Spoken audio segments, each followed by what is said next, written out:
Bien, aquí estamos en el resumen, era la música de Andrés Calamaro, Estadio Azteca.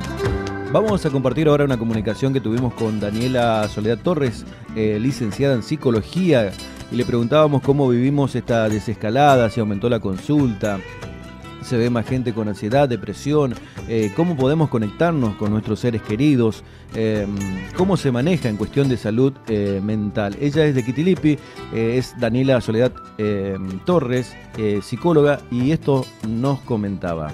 Buenos días para toda la gente de Hermoso Campo. Les habla la licenciada Daniela Soledad Torres. En este caso les voy a hablar de cómo nos estamos manejando en cuestiones de salud mental en esta época de cuarentena. Respondiendo a la pregunta de si aumentaron las consultas, la respuesta es sí, aumentaron considerablemente. Hoy tenemos más casos relacionados con trastornos de ansiedad, trastornos de ánimo, depresión. Dentro de trastornos de ansiedad hablamos de tipos clínicos, como por ejemplo el pánico, la fobia, el estrés postraumático, el TOC, etc. Es muy frecuente este tipo de afecciones en este momento, y la depresión también se ve muchísimo. Respecto al plan desescalada, que lógicamente es necesario una salida progresiva.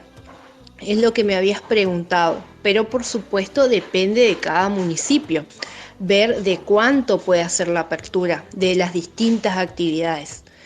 Me parece que siempre tenemos que apelar a respetar las medidas establecidas, y básicamente se necesita de mucha madurez y concientización. Debemos ser responsables y eso depende de cada persona.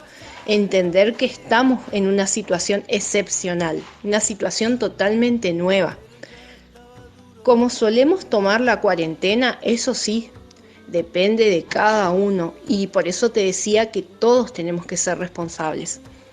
Ya de por sí es una expresión desagradable cuando hablamos de cuarentena, lógico que no nos agrada para nada, ¿no? Porque siempre nos implica la separación de seres queridos, lo vivimos como una pérdida de libertad. Además, la incertidumbre, el aburrimiento, es una situación angustiante, desgastante. Muchas veces aparecen sentimientos negativos, ¿no? También por eso se nos consulta mucho. A mí me gusta hablar de estresores de cuarentena.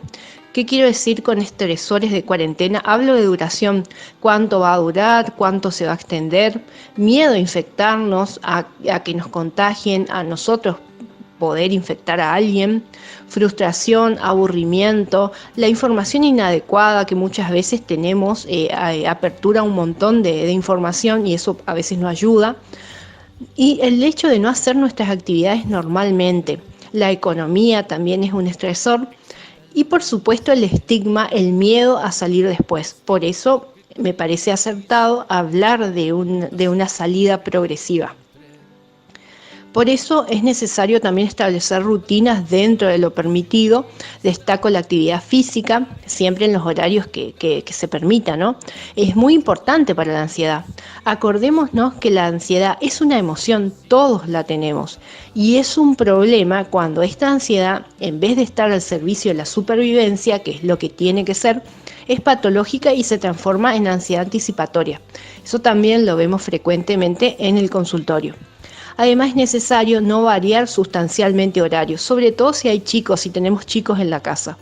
Es importante conectarse virtualmente con seres queridos. A veces no podemos ver a nuestros abuelos, ¿sí? por esta situación de cuarentena, pero para ello es súper importante, para los adultos mayores, el hecho de estar una llamada por teléfono, conectarnos virtualmente, suma muchísimo. No hay que llenarse de información, sino que hay que tratar de buscar la tranquilidad en el hogar, ¿no es cierto?